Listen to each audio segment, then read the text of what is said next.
Bapak Ibu Saudara yang dikasihi oleh Tuhan, selamat datang dan selamat bergabung di Komsel Online bersama kami di GKRI Jemaat Hidup Ambon. Sebelumnya saya akan mengarahkan Bapak Ibu Saudara untuk mengikuti arahan Komsel Online dengan benar. Yang pertama, siapkan diri. Dalam hal ini mempersiapkan seluruh anggota keluarga Anda untuk mengikuti sebelum ibadah dimulai. Kemudian, pastikan Alkitab, buku catatan, dan pena sudah ada di tangan Anda.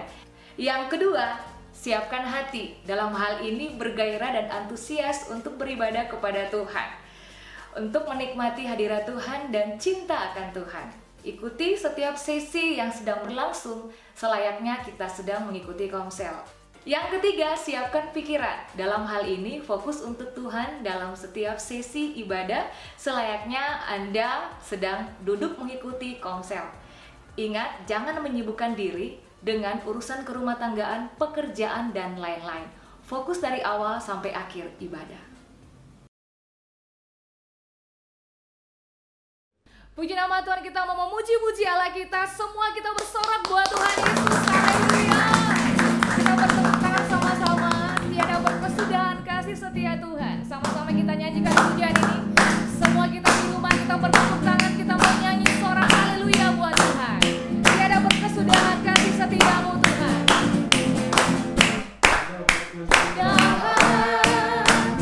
Kasih setiamu Tuhan. Selalu baru namamu bagiku. Hari berganti hari. Hari berganti hari. Tak kulihat kasihmu tak pernah berakhir. Tak pernah berakhir di hidupku. Dari awal sama-sama kita nyanyikan pujian ini. Tiada berkesudahan. Tiada berkesudahan. Kasih setiamu Tuhan. Selalu baru namamu bagiku. Hari berganti hari. Hari berganti hari. Tak kulihat kasihmu tak pernah berakhir di hidup. Sama-sama kita nyanyikan pujian ini. Tuhan Yesus baik, sungguh amat baik, untuk selama-lamanya. Tuhan Yesus baik, Tuhan Yesus baik, Tuhan Yesus baik. Amin Tuhan. Haleluya. Untuk selama-lamanya, untuk selama-lamanya. Sekali lagi Tuhan Yesus baik. Semua kita di rumah nyanyikan pujian ini. Tuhan Yesus baik, sungguh amat baik. Amin. Untuk selama-lamanya. Semua kita nyanyikan pujian ini. Tuhan Yesus baik, Tuhan Yesus baik, sungguh amat baik. Amin Tuhan. Untuk selama-lamanya. Dari selama-lamanya. Amin. Dari selama-lamanya sampai selama-lamanya. Untuk selama-lamanya. Untuk selama-lamanya. Sama-sama. Tuhan Yesus baik. Puji nama Tuhan. Mari Bapak Ibu Saudara, kita siapkan hati kita buat Tuhan. Haleluya. Bapak Ibu Saudara yang lagi sementara menyaksikan Komsel Online pada saat ini, kita siapkan hati kita buat Tuhan. Kita mau datang menyembah Bapa. Kita mau terkonek, terhubung dengan Tuhan lewat penyembahan kita pada saat ini. Haleluya. Kita siapkan hati kita buat Tuhan. Kita rindukan Tuhan. Haleluya. Kami nyanyi hosana bagi namamu di tempat yang maha tinggi. Terpuji-puji Engkau Tuhan, dari selama-lamanya sampai selama-lamanya. Kami memujimu, menyembahmu Tuhan. Haleluya. Kami bersyukur kepadamu ya Tuhan, ya Allahku, pembuat mujizat. Kita buka suara kita bermasmur buat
Tuhan Yesus firman yang hidup, kami berdoa menyerahkan kebenaran firman Tuhan, pengajaran firman Tuhan yang akan hamba sampaikan kepada umat-Mu, baik yang mendengar di tempat ini maupun yang secara online mengikuti dari rumah. Roh Kudus jamah hati kami semua, supaya apa yang disampaikan itu bisa dipahami dan dimengerti, dan Tuhan berikan kekuatan kepada kami semua, supaya ketika kami mendengar dan kami mempraktikkan kebenaran firman Tuhan dalam hidup kami setiap hari, maka hidup kami akan berbahagia. Kepada hamba-Mu, Tuhan berikan hikmat-Mu, pengurapan-Mu, dan kearifan-Mu untuk menyampaikannya. Di dalam nama Tuhan Yesus Kristus firman yang hidup kami sudah berdoa, haleluya, amin. Puji Tuhan, shalom saudara-saudara kekasih Tuhan. Malam hari ini pengajaran firman Tuhan terambil dari 2 Tawari pasal 20, ayat pertama sampai ayat yang keempat. Bunyinya demikian. Setelah itu Bani Moab dan Bani Amon datang berperang melawan Yosafat bersama-sama sepasukan orang Meunim. Datanglah orang memberitahukan Yosafat, suatu laskar yang besar datang dari seberang laut Asin, dari Edom, menyerang tuanku. Sekarang mereka di Hazeson Tamar, yakni En-Gedi. Ayat ketiga, Yosafat menjadi takut lalu mengambil keputusan untuk mencari Tuhan. Ia menyerukan kepada seluruh Yehuda supaya berpuasa. Dan Yehuda berkumpul untuk meminta pertolongan daripada Tuhan. Mereka datang dari semua kota di Yehuda untuk mencari Tuhan. Puji Tuhan saudara-saudara, demikian jauh pembacaan firman Tuhan bagi kita semua di malam hari ini.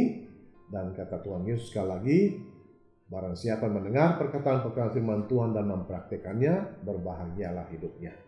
Nah, saudara-saudara kekasih Tuhan, malam hari ini judul komsel kita, materi komsel kita maksud saya adalah langkah-langkah Alkitabiah menyelesaikan persoalan hidup. Saudara, seperti yang seringkali saya sampaikan kepada saudara-saudara, bahwa tidak ada hidup yang tanpa masalah. Semua orang yang hidup selalu punya masalah. Masalah dan persoalan yang mampir ke dalam kehidupan kita biasanya datang dengan berbagai macam versi. Ada persoalan-persoalan tertentu yang tidak terlalu membutuhkan energi untuk menyelesaikannya.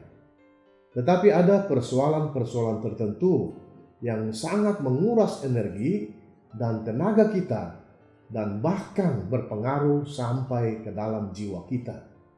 Dan kalau pengaruhnya sudah sampai ke dalam jiwa kita, maka akan timbul berbagai macam gangguan perasaan, seperti misalnya linglung, dalam artian bingung dan tatapan mata kosong. Biasanya terjadi pada orang yang kehilangan pengharapan. Yang berikutnya, cemas, khawatir. Biasanya terjadi pada orang yang mengalami persoalan keuangan. Kemudian ada rasa takut. Biasanya terjadi pada orang yang mendapat tekanan dari orang lain atau dari hal-hal tertentu, misalnya sakit penyakit dan lain-lain. Yang berikut, stres, depresi, tertekan. Biasanya terjadi pada orang yang mengalami beberapa persoalan sekaligus secara serentak, dan itu berujung pada keinginan untuk bunuh diri. Dan yang terakhir itu yang lain-lain. Nah, saudara-saudara, berdasarkan pengamatan saya dan ditambah beberapa contoh dari orang-orang gagah perkasa, pahlawan-pahlawan iman yang nama-nama mereka tercatat di dalam Alkitab, yang mengalami persoalan dalam kehidupan sehari-hari mereka, saya berpendapat bahwa sebenarnya persoalan yang kita hadapi bukanlah persoalan. Yang menjadi persoalan adalah bagaimana kita bereaksi terhadap persoalan yang datang ke dalam kehidupan kita. Persoalan tidak menjadi persoalan ketika kita bereaksi secara positif terhadap persoalan tersebut. Dan persoalan akan benar-benar menjadi persoalan ketika kita bereaksi secara negatif terhadap persoalan-persoalan yang kita hadapi. Nah, saudara-saudara, Di hari ini kita akan belajar beberapa langkah penting untuk menyelesaikan persoalan hidup yang datang ke dalam kehidupan kita. Saudara, Raja Yosafat adalah seorang raja yang luar biasa. Saya katakan luar biasa karena di samping sebagai seorang raja, seorang pembesar, seorang pemimpin, seorang yang memiliki kedudukan yang tinggi, ia juga seorang yang takut akan Tuhan. Alkitab mencatat bahwa ia selalu melakukan apa yang benar di mata Tuhan. Inilah yang saya bilang luar biasa tadi. Dan doa saya adalah kepribadian yang sama juga ada pada saudara-saudara. Yaitu saudara memiliki kedudukan, saudara menjadi orang besar. Tetapi pada waktu yang bersamaan saudara hidup takut akan Tuhan dan melakukan hal-hal yang benar di mata Tuhan. Nah saudara, menjadi orang benar itu tidak berarti bahwa kita tidak akan punya persoalan.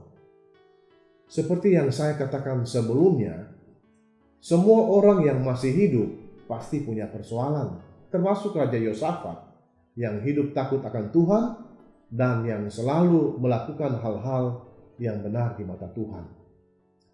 Suatu hari, ketika ia sedang duduk santai di istananya, datang salah seorang pegawainya memberitahukan suatu berita yang bunyinya bagaikan bunyi petir di siang bolong. Bunyi berita itu bahkan sampai berpengaruh ke dalam jiwanya.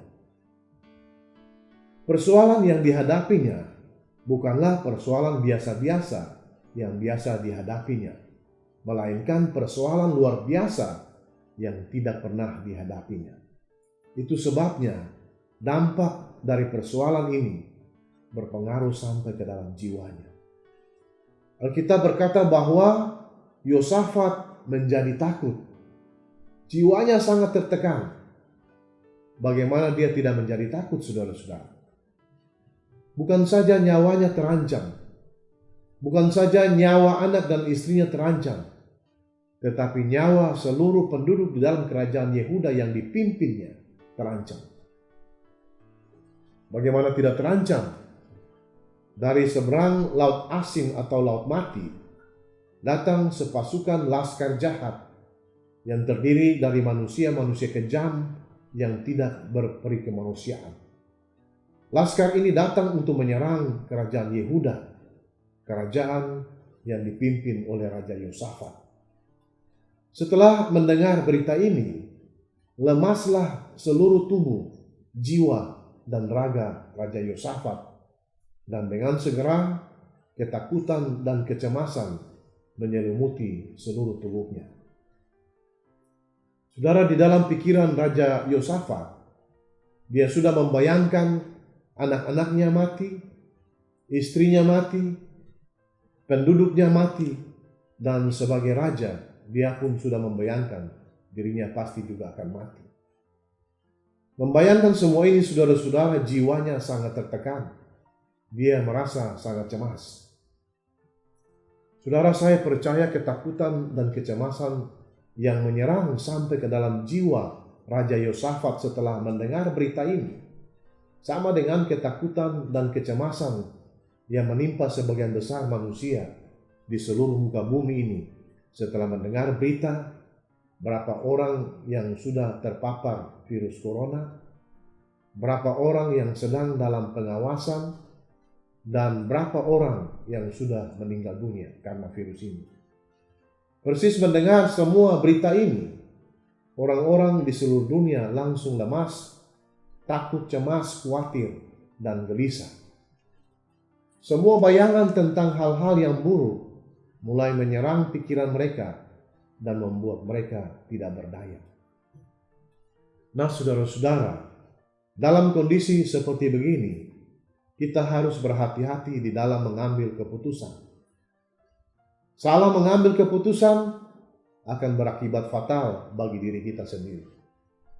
Oleh sebab itu hari ini kita akan belajar langkah-langkah apa saja yang diambil oleh Raja Yosafat dalam kondisi yang amat sangat kritis ini, yang akhirnya membuat dia dan seluruh rakyatnya terhindar dari malapetaka. Langkah pertama, saudara-saudara, cari Tuhan. Ayat 3 berkata, Yosafat menjadi takut, lalu mengambil keputusan untuk mencari Tuhan. Saudara, persoalan yang dihadapi Raja Yosafat bukanlah persoalan biasa, melainkan persoalan luar biasa. Karena ini persoalan luar biasa, maka untuk menyelesaikannya diperlukan bantuan intervensi kekuatan yang luar biasa pula.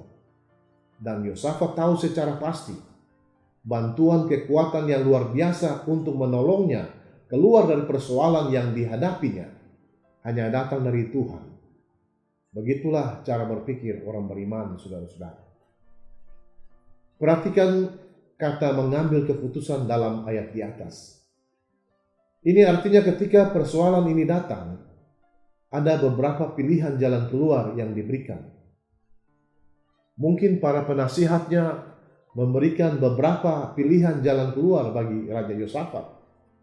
Dan pilihan jalan keluarnya bisa berupa, barangkali yang pertama, bagaimana kalau minta bantuan kerajaan lain? Bagaimana kalau minta bantuan kekuatan-kekuatan spiritual lainnya di luar Tuhan? Bagaimana kalau memperkuat sistem pertahanan? Atau yang terakhir, bagaimana kalau cari Tuhan? Jadi saudara, dari semua pilihan jalan keluar yang diberikan, Yosafat membuat keputusan untuk mencari Tuhan. Dan keputusan yang dibuatnya ini adalah keputusan yang sangat tepat. Pertanyaan bagi kita semua di malam hari ini, saudara-saudara, di mana Yosafat mencari Tuhan untuk meminta pertolongan. Perhatikan ayat 5, saudara-saudara. Lalu Yosafat berdiri di tengah-tengah jemaah Yehuda dan Yerusalem di rumah Tuhan. Saya ulangi sekali lagi, di rumah Tuhan di muka pelataran yang baru. Saudara, Raja Yosafat pergi ke rumah Tuhan. Raja Yosafat pergi ke gereja. Rumah Tuhan artinya rumah tempat Tuhan berdiam. Dan pertanyaannya, mengapa harus di rumah Tuhan? Saudara-saudara, sewaktu mentabiskan bait Allah pertama yang didirikan oleh Salomo, Tuhan berfirman kepada Salomo tentang beberapa hal mengenai fungsi bait Allah, fungsi daripada rumah Tuhan yang didirikan oleh Raja Salomo tersebut. Dan salah satu fungsi bait Allah, fungsi rumah Tuhan, fungsi gereja adalah tempat Tuhan menyelesaikan persoalan-persoalan hidup yang menimpa orang percaya. Perhatikan apa kata Tuhan kepada Salomo tentang salah satu fungsi bait Allah ketika Salomo mentabiskan bait Allah yang pertama.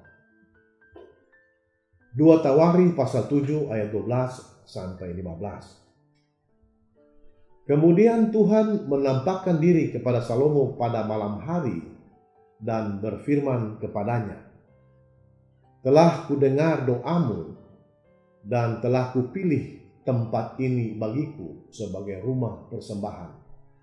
Saudara, tempat ini maksudnya bait Allah yang didirikan oleh Salomo ini. Ayat 13, bila mana aku menutup langit, kata Tuhan kepada Salomo, sehingga tidak ada hujan, dan bila mana aku menyuruh belalang memakan habis hasil bumi, dan bila mana aku melepaskan penyakit sampar di antara umatku. Saya ulangi sekali lagi. Dan bila mana aku melepaskan penyakit sampar di antara umatku, dan umatku yang atasnya namaku disebut, merendahkan diri, berdoa dan mencari wajahku, lalu berbalik dari jalan-jalannya yang jahat, maka aku akan mendengar dari surga dan mengampuni dosa mereka, serta memulihkan negeri mereka. Sekarang mataku terbuka dan telingaku menaruh perhatian kepada doa dari tempat ini. Saya ulangi lagi, sekarang mataku terbuka dan telingaku menaruh perhatian kepada doa dari tempat ini. Kepada doa dari tempat ini artinya kepada doa yang dinaikkan dari rumahku, dari gerejaku ini. Saudara, Tuhan sudah menetapkan bahwa rumahnya, gerejanya adalah tempat dia menyelesaikan persoalan hidup manusia. Jadi saudara-saudara, jika saudara punya persoalan, datanglah ke gereja. Karena di gerejalah, di rumah Tuhanlah, persoalan-persoalanmu dapat diselesaikan oleh Tuhan. Saudara, saya memberikan beberapa contoh. Beberapa tahun yang lalu, ada seorang pejabat dari Departemen Keuangan datang ke Ambon dalam rangka tugas. Dan di Ambon beliau pada hari Minggu entah bagaimana mengambil keputusan untuk datang beribadah di gereja kami di sini. Saya ingat pada hari itu saya berkhotbah tentang Yefta. Saudara-saudara, ketika ibadah selesai dan saya ketemu dengan beliau sampaikan bahwa waktu datang bergereja tadi, beliau punya satu persoalan tertentu yang belum diselesaikan. Dan ketika firman Tuhan disampaikan tadi, persoalan yang belum selesai tadi itu ternyata ada jalan keluarnya.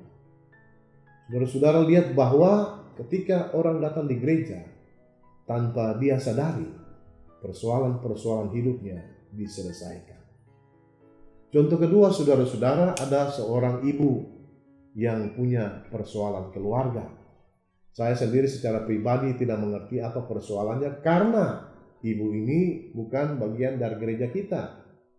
Entah bagaimana caranya, hari Minggu itu ibu ini datang ke gereja kita. Dan saya ingat hari itu saya berkhotbah tentang Simpson. Saudara-saudara, ketika ibadah selesai, ibu ini bertemu dengan saya dan mengatakan atau mengucapkan terima kasih karena khotbah itu menjawab persoalan rumah tangganya. Sekali lagi saudara-saudara, di gereja Tuhan berfirman dia akan menyelesaikan persoalan-persoalan hidup orang percaya. Jadi saudara-saudara, gereja adalah tempat Allah menyelesaikan persoalan-persoalan hidup umatnya. Betapa pentingnya beribadah kepada Tuhan di gereja. Sekalipun untuk situasi sekarang ini, saudara harus beribadah kepada Tuhan melalui cara online. Tetapi sikap saudara selama ibadah online berlangsung haruslah tetap sopan dan menghormati hadirat Tuhan. Langkah kedua, saudara-saudara, yang diambil oleh Raja Yosafat, yaitu mengabaikan pertimbangan logika dan akal sehat. 2 Tawari 20 ayat 3 bagian B. Ia, dalam hal ini Yosafat, ia menyerukan kepada seluruh Yehuda supaya berpuasa.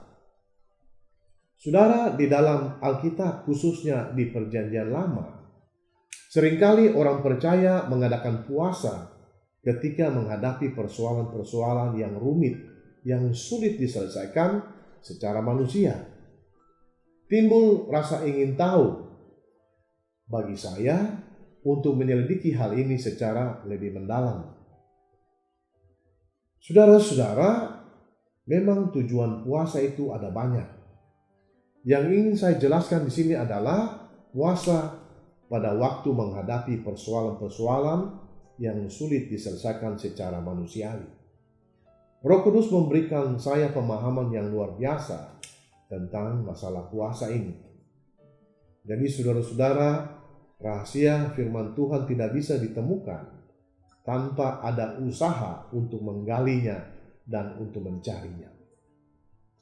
Nah, saudara-saudara, kata puasa bahasa aslinya adalah nesteia, yang merupakan gabungan dari kata ne yang artinya tidak dan estio yang artinya makan.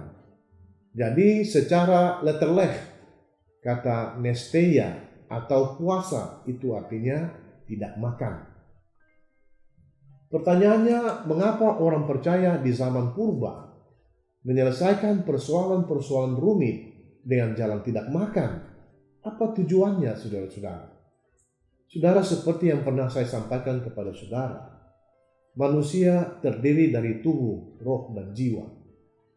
Tubuh atau daging kita ini memerlukan nutrisi untuk berfungsi, dan nutrisi itu didapat melalui makanan yang biasa kita makan setiap hari. Jadi kalau kita tidak makan, maka tubuh kita, akal dan logika kita akan lemah dan tidak bisa berfungsi dengan baik. Lain lagi dengan roh kita, saudara-saudara. Roh kita tidak memerlukan makanan seperti itu. Makanan roh kita adalah firman Allah. Jadi sekalipun tubuh jasmani kita tidak berfungsi karena tidak makan, roh kita tetap masih bisa berfungsi mengadakan kontak dengan Tuhan. Itulah yang dikatakan oleh Tuhan Yesus di dalam Matius 4 ayat 4. Tetapi Yesus menjawab, ada tertulis, manusia hidup bukan dari roti saja, tetapi dari setiap firman yang keluar dari mulut Allah. Jadi saudara-saudara, akal dan logika manusia merupakan instrumen-instrumen otomatis di dalam diri manusia yang diciptakan oleh Tuhan. Ketika kita menghadapi masalah, maka instrumen-instrumen ini akan berfungsi secara otomatis, memberikan jalan keluar bagi kita untuk menyelesaikan masalah yang kita hadapi. Nah, ketika kita menghadapi persoalan-persoalan yang rumit, yang tidak bisa dipecahkan secara akal dan logika kita, maka secara otomatis akal dan logika kita juga akan memberi sinyal kepada kita. Tidak mungkin. Selanjutnya, sinyal-sinyal ini akan dikirim ke otak, lalu otak meneruskannya ke syaraf mulut meneruskannya ke otot mulut, dan akhirnya mulut kita terbuka dan keluarlah kata-kata, celakalah saya pasti mati. Ini reaksi logis dari manusiawi kita.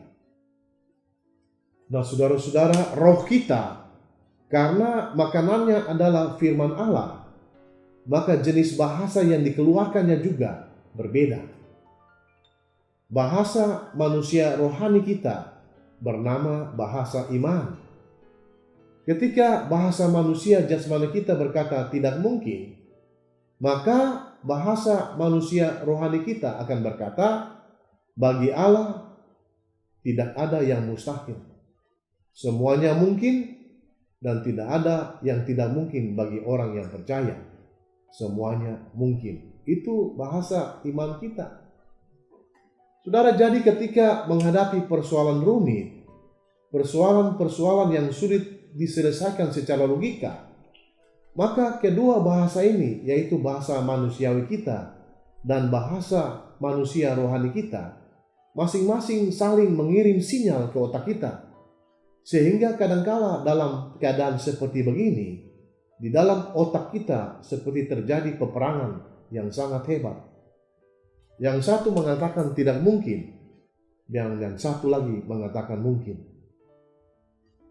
Nah, saudara, untuk menghentikan manusia jasmani mengirim sinyal ke otak itulah orang percaya berpuasa, tidak makan, supaya tubuh jasmani mereka menjadi lemah karena tidak ada nutrisi ke otak. Lalu makin lama sinyal makin lemah dan akhirnya hilang sama sekali.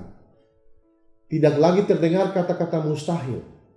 Tidak lagi terdengar kata-kata tidak mungkin, tidak bisa, sulit, dan kata-kata negatif lainnya.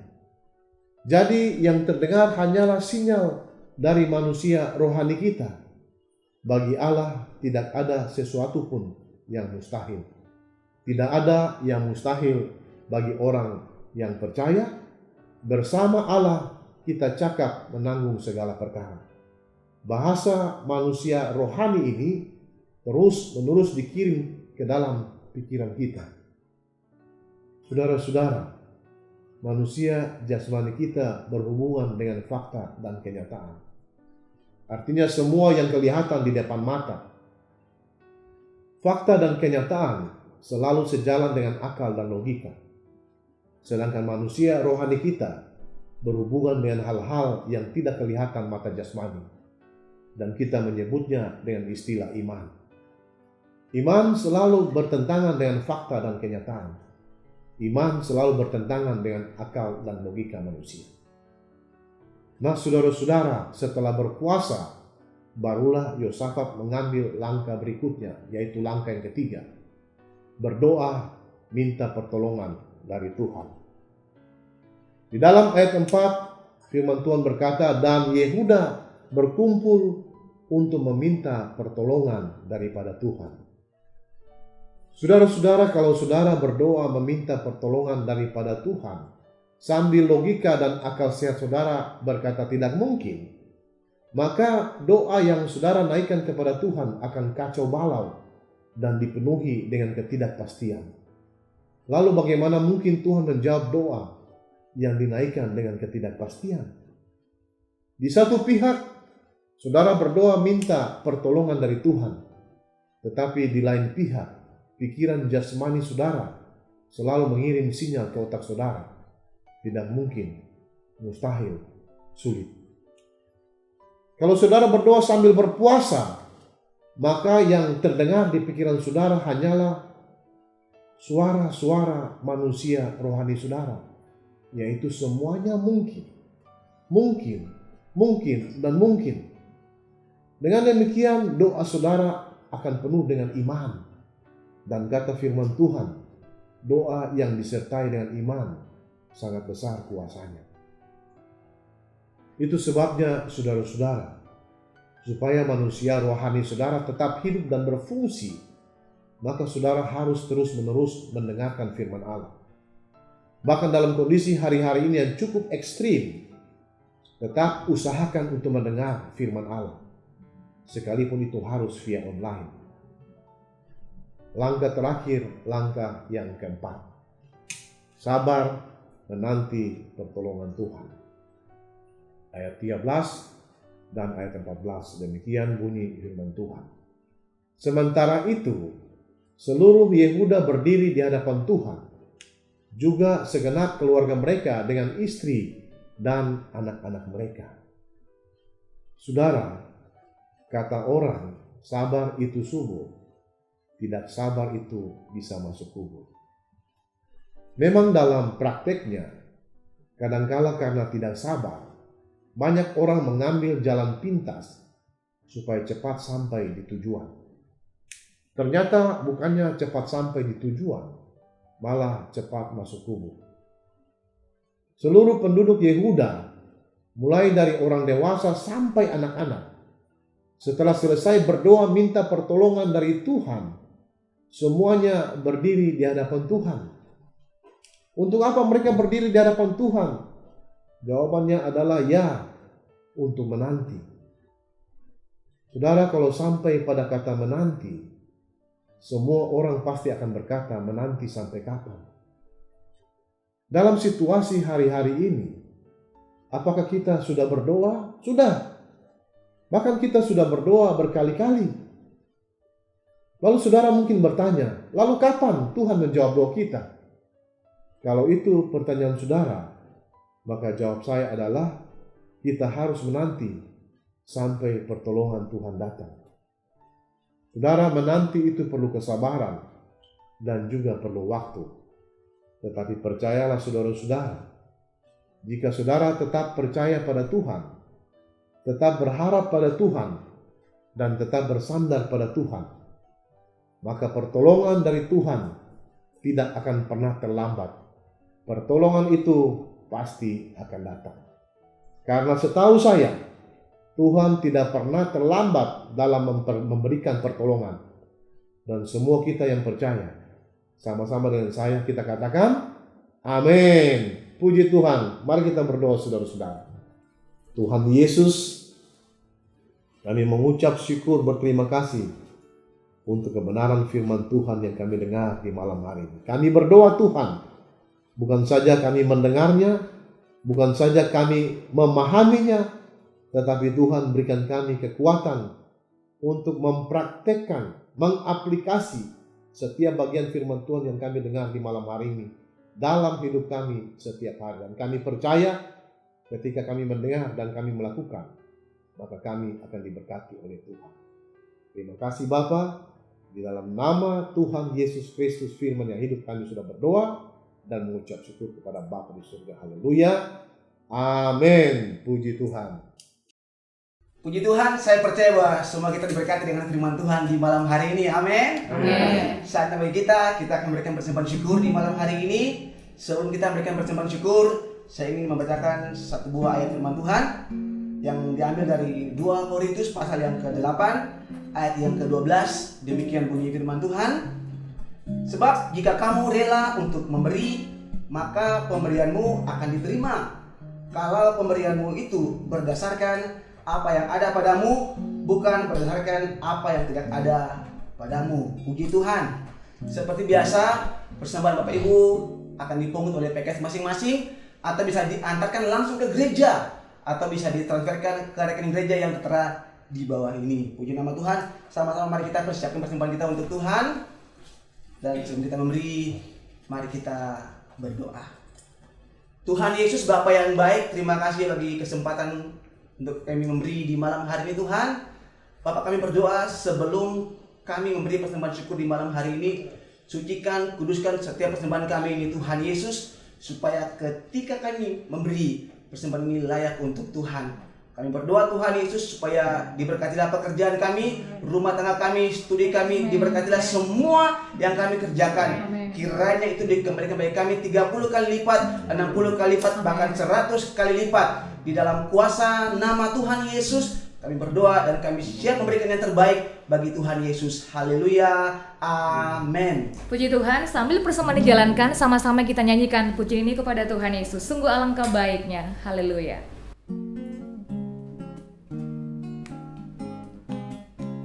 Sama-sama kita nyanyikan puji ini kepada Tuhan.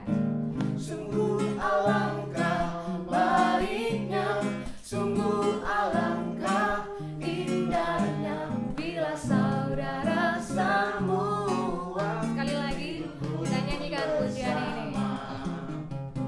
Sungguh alangkah baiknya, sungguh alangkah indahnya bila saudara semua Hidup rukun bersama, seperti minyak di kepala dan kejagungan jubahnya turun, seperti embun di bukit Hermon mengalir ke bukit Sion. Sebab kesanalah Allah meminta agar berkat-berkat-Nya tercurah, serta memberikan anugerah hidup selama-lamanya, serta memberikan anugerah hidup selama-lamanya, serta memberikan anugerah hidup selama-lamanya. Puji Tuhan. Saudara-saudara kekasih Tuhan, sebelum kita mengakhiri persekutuan Komsel online kita di malam hari ini, kita akan berdoa dan kita akan terus berdoa sampai jawaban dari Tuhan datang. Kita sudah mendengar firman Tuhan tadi bahwa sekalipun persoalan yang dihadapi oleh Raja Yosafat itu sangat mustahil untuk diselesaikan secara manusiawi, tetapi percayalah saudara, kita masih punya Tuhan yang lebih besar daripada persoalan yang kita hadapi. Kita berdoa dengan iman dan kita percaya Tuhan pasti akan menjawab doa kita. Mari kita berdoa saudara-saudara. Bapa yang di surga, kami datang di dalam nama Tuhan Yesus Kristus menghampiri hadirat-Mu. Kami percaya ya Aba ya Bapa, Engkau sudah menentukan bahwa rumah-Mu, bait-Mu, tempat kudus-Mu, gereja-Mu adalah tempat Engkau menyelesaikan persoalan hidup kami. Dan dari rumah-Mu ini ya Bapa, kami berdoa kepada Bapa di surga. Karena Bapa, mata-Mu akan terbuka dan telinga-Mu juga akan terbuka terhadap doa yang kami naikkan dari tempat ini. Bapa, dengar doa kami dan lihatlah persoalan serta pergumulan bangsa dan negara kami dan juga kota kami. Kami berdoa ya Aba ya Bapa, di dalam nama Tuhan Yesus Kristus, kami percaya Tuhan, Engkau sanggup menyelesaikan persoalan-persoalan yang sementara menimpa kami beberapa pekan ini Tuhan. Kami percaya Tuhan, virus ini tidak punya kuasa apapun di hadapan-Mu. Engkau mengendalikannya ya Tuhan. Engkau punya otoritas atasnya ya Tuhan. Dan itu sebabnya kami berdoa di dalam kuasa nama Tuhan Yesus Kristus. Tuhan bebaskan bangsa kami, negara kami, kota kami Tuhan, daripada pengaruh virus ini ya Bapa. Supaya bangsa ini Tuhan, kota ini dapat kembali dipulihkan dan kembali bisa berjalan seperti biasanya Tuhan. Sekali lagi sebagai umat kami berdoa untuk kesejahteraan kota ini. Karena kesejahteraan kota ini, kesejahteraan bangsa dan negara ini adalah kesejahteraan umat-Mu yang berdiam di bangsa ini dan yang berdiam di kota ini. Tuhan, pulihkan bangsa kami, pulihkan kota kami. Jika kota kami, jika bangsa kami sudah melanggar perintah-Mu, kami berdoa, ampuni Tuhan bangsa kami, ampuni kota kami Tuhan, dan pulihkan negeri kami ya Bapa. Terima kasih Bapa, terima kasih Tuhan. Kami berdoa untuk semua saudara yang karena persoalan-persoalan yang menimpa kami belakangan ini, mereka harus kehilangan pekerjaan dan pemasukan mereka setiap hari. Kami percaya ya Aba ya Bapa, alam semesta ini adalah milik-Mu. Semua kekayaannya adalah milik-Mu dan Engkau punya kuasa. Engkau berkuasa untuk mensuplai kebutuhan umat-Mu ya Tuhan, yang mengalami persoalan di bidang finansial. Kami percaya Tuhan umat-Mu akan baik-baik saja Tuhan. Terima kasih Bapa, kami percaya dengan iman di dalam anak Allah yang hidup, Yesus Kristus Tuhan. Sampai pandemik ini selesai, tidak ada satu umat-Mu Tuhan di dalam gereja ini Tuhan yang akan terpapar virus ini dan akan meninggal karena virus. Semuanya akan baik-baik saja karena Tuhan menjaga dan memelihara kami. Terima kasih Bapa, terima kasih Tuhan. Segala pujian, hormat, kemuliaan kami berikan dan kembalikan hanya kepada Engkau saja ya Aba ya Bapa yang layak menerima. Saudara-saudara kekasih Tuhan, sebelum kita pulang, mari kita terima berkat dari Tuhan. Kasih karunia dan damai sejahtera dari Allah Bapa dalam Yesus Kristus Tuhan menguasai hati, pikiran, tubuh, dan jiwa, sehingga apapun yang datang menimpamu, persoalan apapun bentuknya, sebesar apapun persoalan itu, dialah damai dan sejahteramu menguasai hati, pikiran, tubuh, dan jiwa kami. Sehingga kami dalam menghadapi persoalan-persoalan hidup ini tidak perlu takut, tidak cemas, tidak khawatir, tidak gelisah. Sebaliknya hati dan pikiran kami penuh dengan damai dan sejahtera Allah. Berkati tubuh, dan jiwa kami ya Aba ya Bapa, supaya kami baik-baik saja, kami sehat-sehat saja, bahkan umur panjang dikaruniakan kepada kami. Dan dalam umur yang panjang kami menikmati hidup ini. Akhirnya kami berdoa secara finansial, Bapa berkati kami dari keempat penjuru mata angin.